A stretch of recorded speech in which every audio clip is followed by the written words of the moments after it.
The honourable member from Battle Creek. Thank you very much, Mr. Speaker. And as always, it's an honour to be able to stand in this place and present petitions, and of which I present a unique petition today, because this particular petition was offered to the member from Skeena-Bulkley Valley, but he refused to present it in this place. So therefore, I stand on behalf of the people of Skeena-Bulkley Valley and present this petition that calls upon a number of things, highlights the absurdity of Liberal gun rules, and call upon the Government of Canada to stop any and all current and future bans on hunting and sport shooting firearms. Mr. Speaker, it is an honour to stand in this place on behalf of the people of Skeena-Bulkley Valley and represent them, because their MP certainly is it. Well done. The honourable petitions, honourable member from Kitchener Centre. Point of order, Speaker. Oh, point of order. The honourable member from Timmins James Bay. Well, I know it's the second day back, but the Speaker is well aware that people cannot use petitions to make political speeches. They're supposed to read the petitions. I'd ask the Speaker to review the rules on petitions. That is indeed.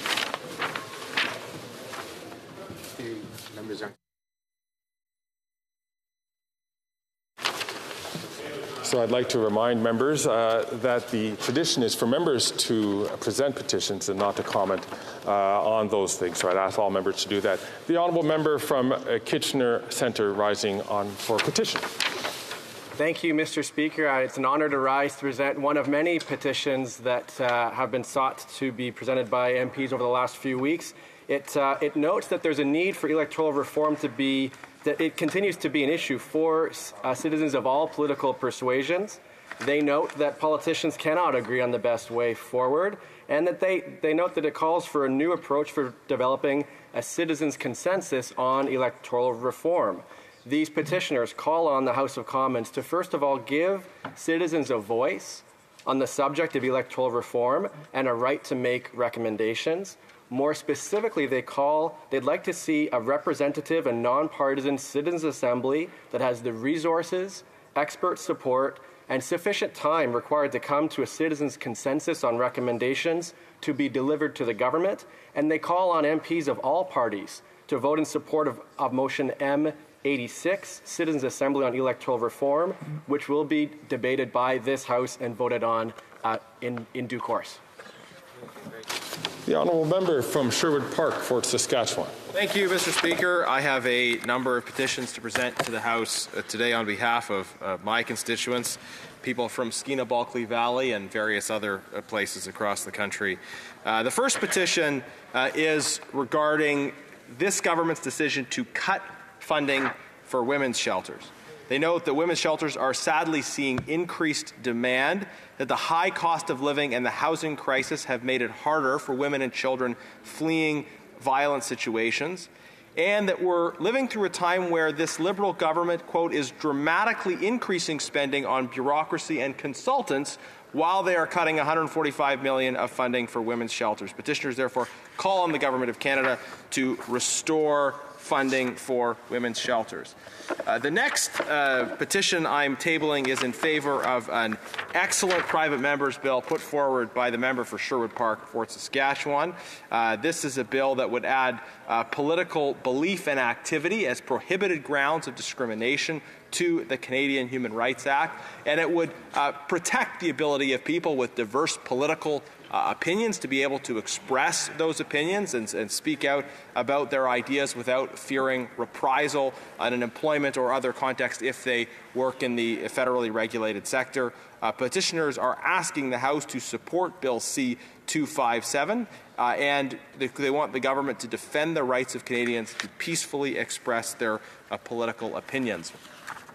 The next petition that I am tabling is calling for the release of an important democracy and human rights activist in Hong Kong, Ms. Chow Hang Tung, Vice chairwoman of Hong Kong Alliance, has been involved for many years in advocacy on human rights issues in China and Hong Kong, and fought diligently for democracy, encouraging Hong Kongers to participate in the pro-democracy social movement.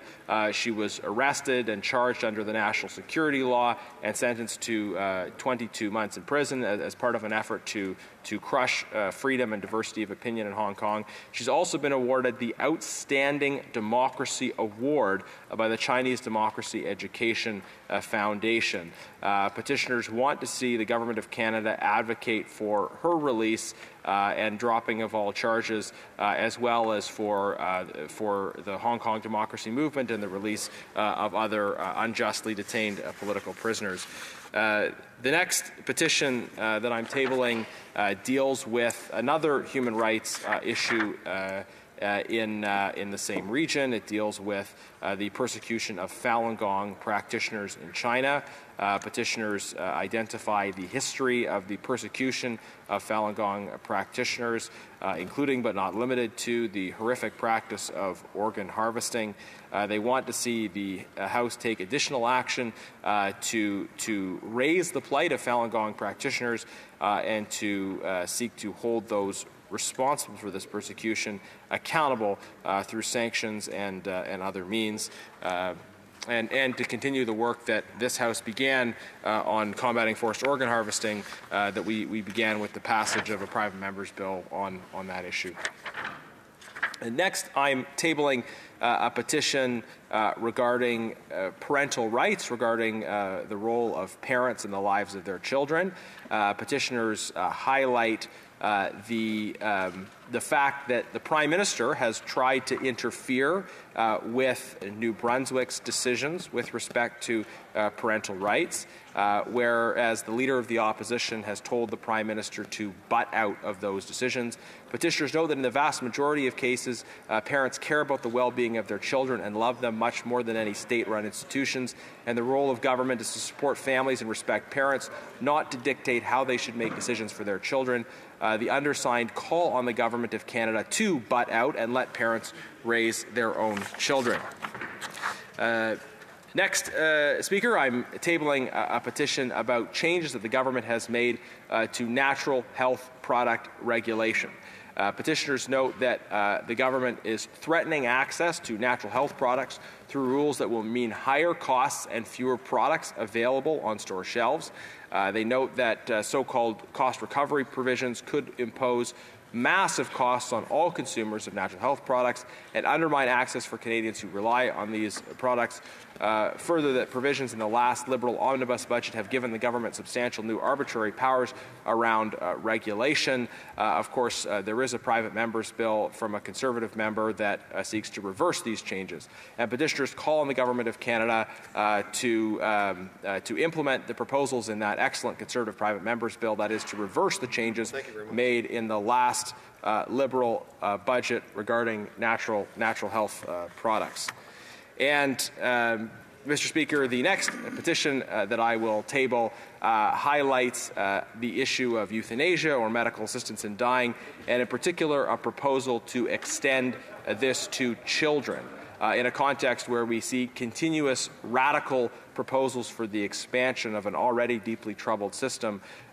Petitioners are concerned about a proposal from one witness before committee to expand euthanasia to include, quote, babies from birth to 1 year of age who come into the world with severe deformities and very serious syndromes. Petitioners underline their view that infanticide is always wrong, and they call on the Government of Canada to block any attempt to legalize the killing of children in any situation for any reason. Thank you, Mr. Speaker. Point of order, the honourable member from New Westminster, Burnaby. Thank you very much, Mr. Chair. I wanted to come back to the unparliamentary comments made by the member from Battle River Crowfoot. My colleague from Timmins James Bay addressed that a few minutes ago. And I wanted to cite a ruling on December 12th. As you know, Mr. Speaker, the member for Prince George, Peace River, Northern Rockies also attempted to do the same thing in an unparliamentary way, tried to mislead the House and mislead Canadians. At the time, Mr. Speaker, you'll recall that the ruling was that the attempt by the member from Prince George, Peace River, Northern Rockies was not permissible, and that the member should rise and apologize. So I believe you should be asking the member from Battle River, Crowfoot, to apologize for his unparliamentary use of the petition sector and for misleading the House. Yeah.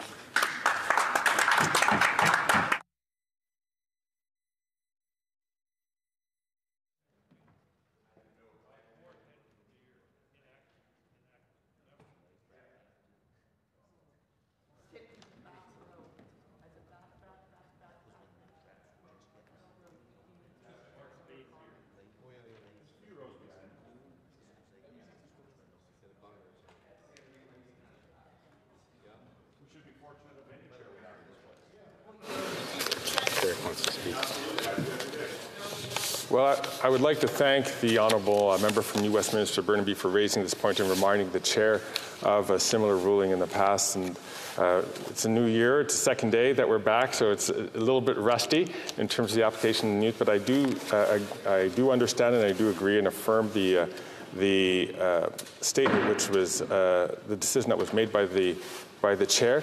But I see that the member from Battle River Crowfoot is on his feet, and I hope he will be able to put this issue to rest. The honourable member from Battle River Crowfoot. Thank you very much, Mr. Speaker, and I appreciate the opportunity to highlight that I very specifically, in the statement that I made during petitions, did not politicize. Before I go to point of order, I'm just going to take a little minute here.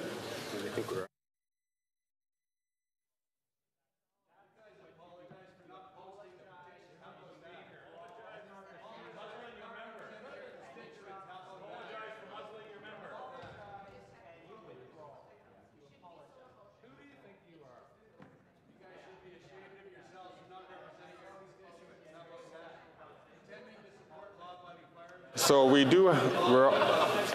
order.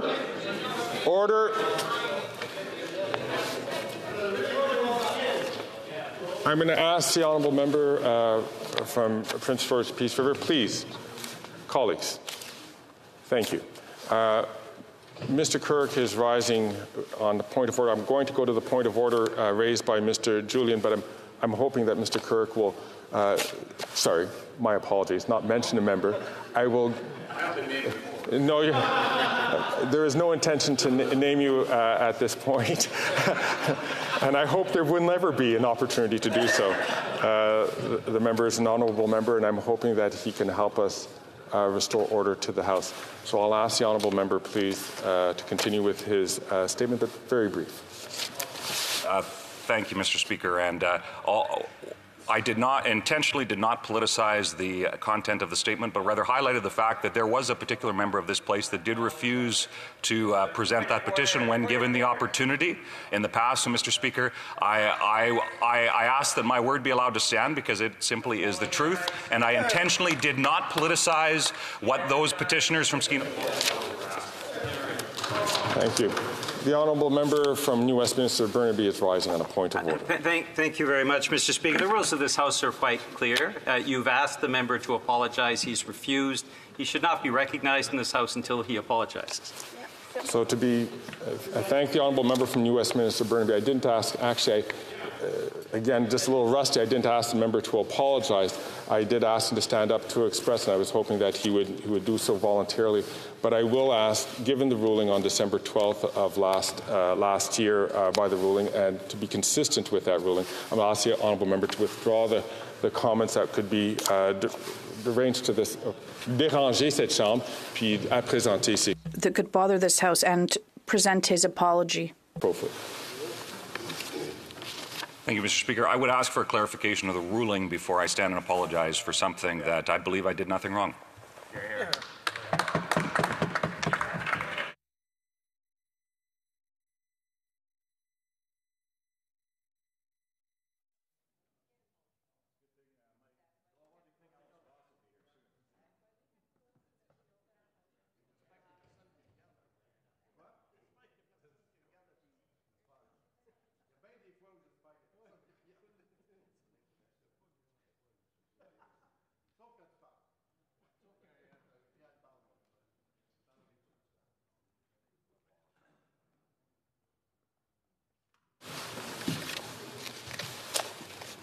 So I'm going to ask once again to be consistent with the ruling of this chair for the member from Peace River, Northern Rockies, who was asked to apologize, because when you present petitions, colleagues, there should be no comment aside from the substance of the petition. To mention whether or not another member, another honourable colleague had presented it or didn't, or for whatever reason, that should stand as it is. So I will, before we go to points of order, so I'll ask the honourable member, please, from Battle River Crowfoot, to be consistent with this. To start the new year right, to please just briefly apologize and withdraw those comments. And in presenting petitions in the future, all members should just focus on the substance of the petitions and not make comments as to onto other issues. So I'll ask the honourable member from Battle River Crowfoot to please stand.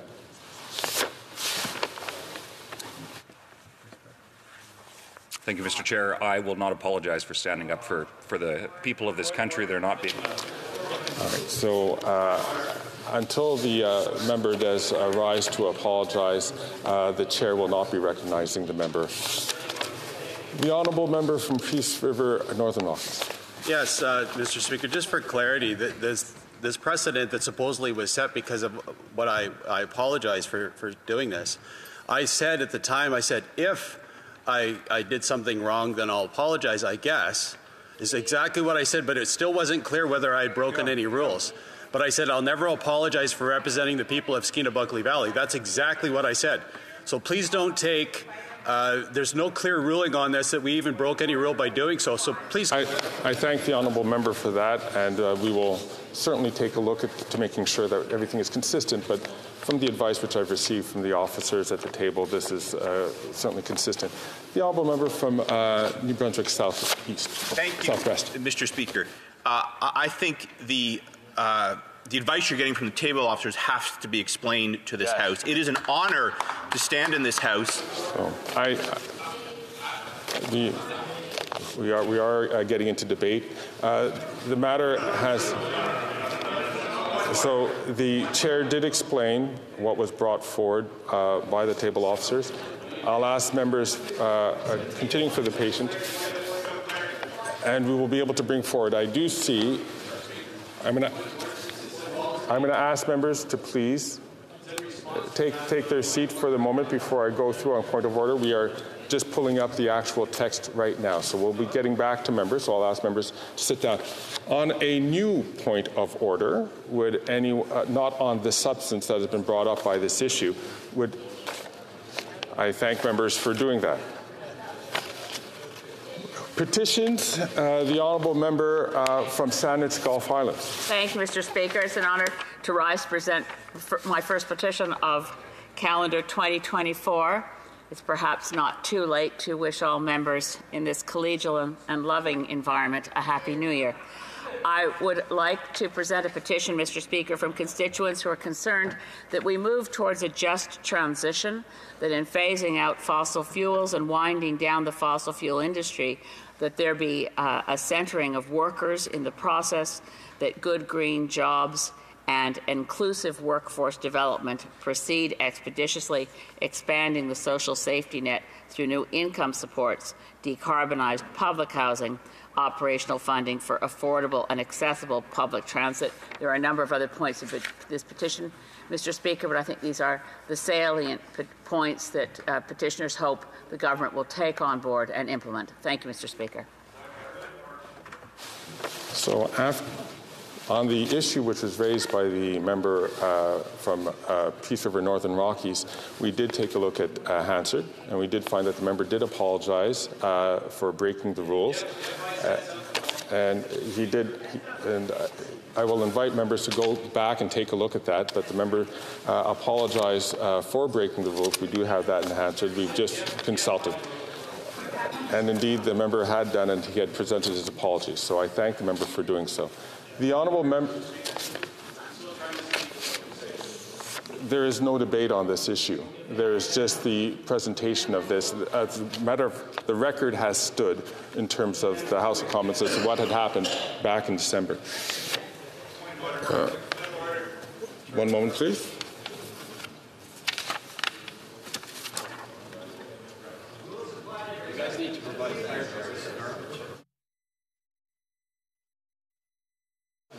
The honourable member from Brandon Souris is rising on a point of order.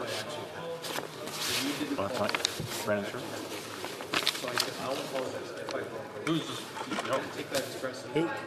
Who are you? Member for North Okanagan, Sioux. I'm sorry, the member from North Okanagan, Sioux. Forgive me. Thank you, Mr. Speaker. I'd like to bring to your attention your lack of consistency on this issue. The member from the NDP raised a point of order and you immediately followed, stating that when presenting petitions, it should be the matter of the petition only that is addressed.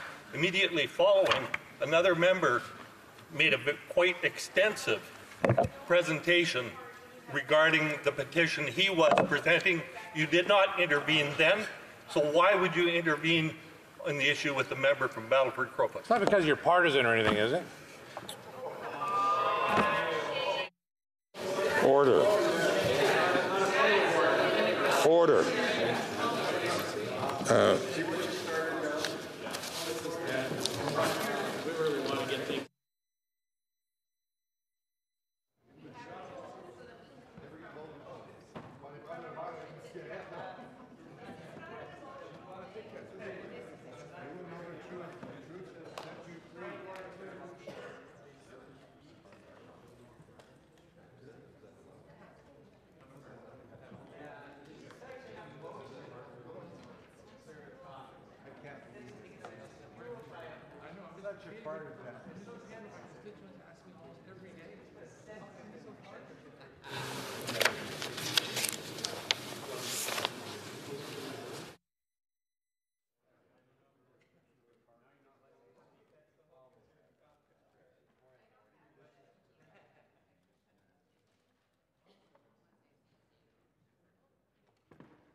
The member from Medicine Hat, Carson Warner, made a remark which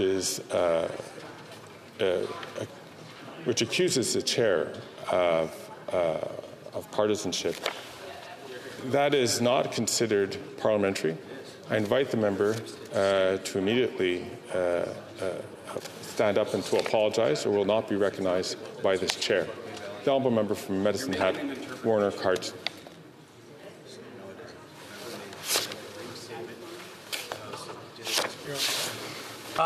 Mr. Speaker, my riding is Medicine Hat, Cardston, Warner, and I would withdraw the comment, but these are comments that I hear from my constituents on a daily basis. I thank the honourable member for withdrawing that comment.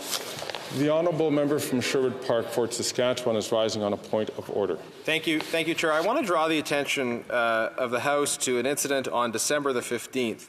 The member for Rimouski, Nejet, Timawaskan, Les Basques presented a petition in the House. At the end of the petition, he said, "I hope that as a result of petition E4604, the Liberal government will finally understand that it needs to meet the expectations and needs of our students and researchers." I note that at that time, the Deputy Speaker objected to that statement, highlighting the rule. The Deputy Speaker said the honourable member may present only the content of the petition. He cannot present his point of view on the petition to the House. I just want to make this point because a member was about to raise a point of order on this subject. However, the Assistant Deputy Speaker at the time did not request an apology. I recall this is one incident. I think there are many instances where members have been accused of going over the line in their commentary on petitions. When that has happened, other members have raised points of order. The chair has sometimes chastened the member, encouraged the member to speed up, encouraged the member to stop. It is without precedent that the chair would demand an apology from a member who engages in this fairly minor and somewhat subjective transgression of the standing order. There are many, many examples, and I've cited one of them from December 15th that I found in about 10 seconds of searching. But I could find dozens of such examples where, yes, members may have gone over the line a little bit. Yes, points of order may have been raised, and the Speaker may have even said, you shouldn't do that. Remember that for next time.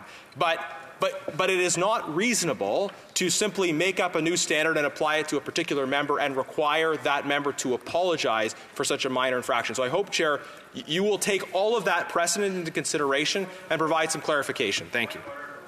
Well done, Garner.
So before we move on to a plethora of points of order, I'm going to comment on the issue which was raised by the member from Sherwood Park, Fort Saskatchewan.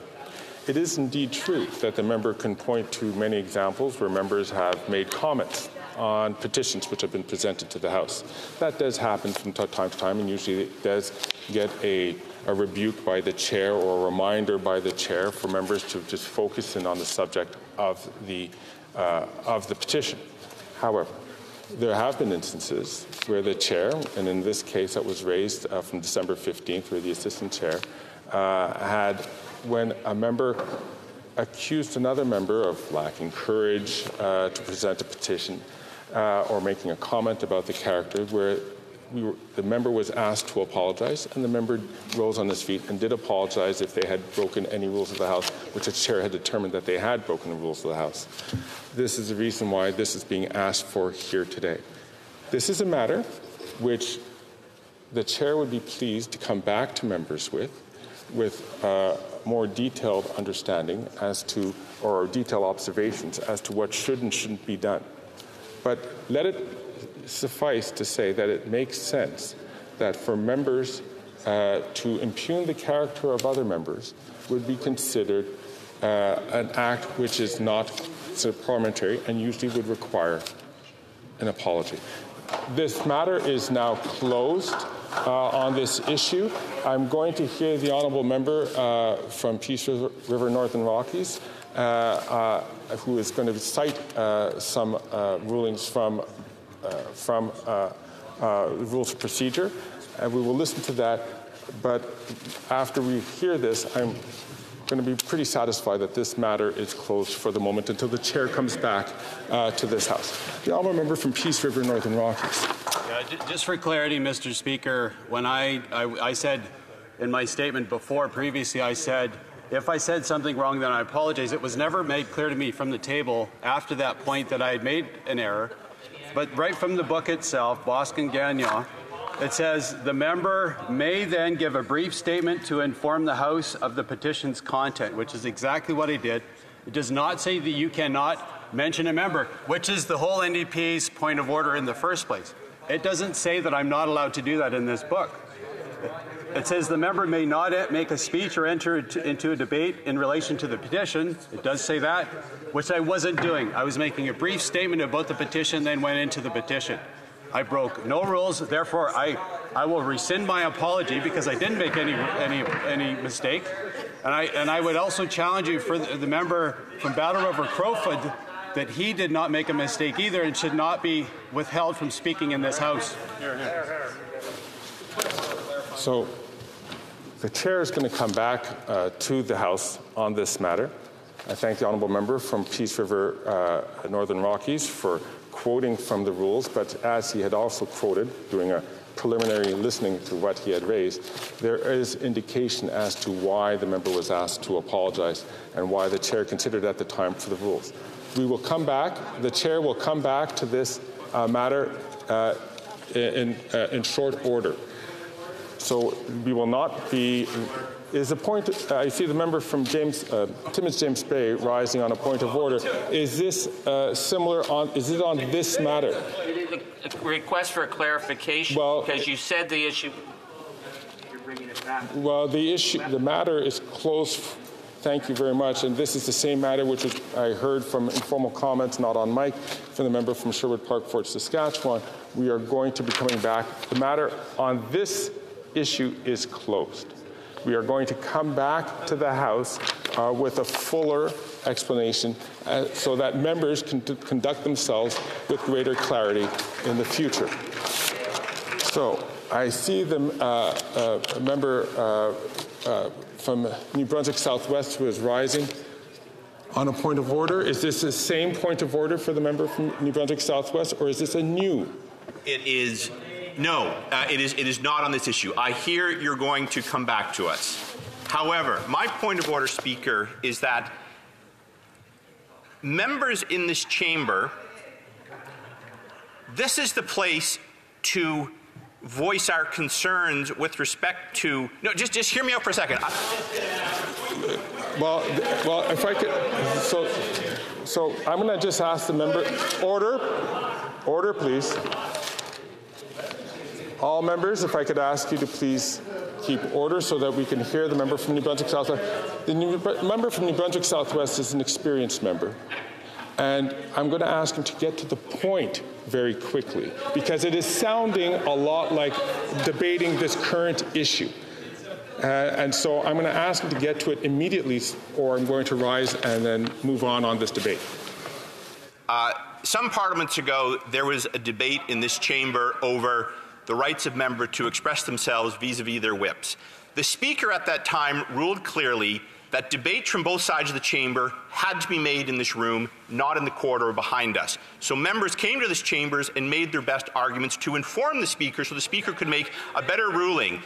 My concern is the practice of the Speaker cutting off concerns, points of order on an issue at hand before the House cuts the members out of this process, leaving it up to the Speaker to make a ruling behind closed doors.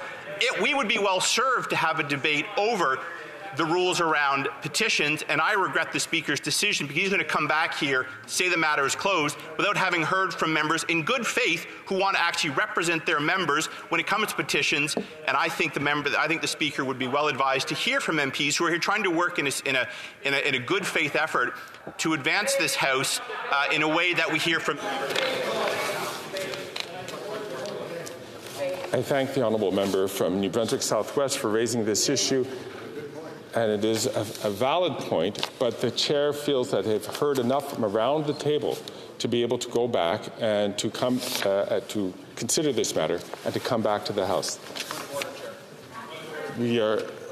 Is this on a new point of order from the? Whether or not the member for Battle River Crowfoot will be able to speak prior to your further ruling. I appreciate that you would like to take the time. That is a point. That is very much on the subject matter that is before this House at this time. The chair's decision stands that the member would have to come back to apologize before coming back for the member of order. All right. We are now moving on.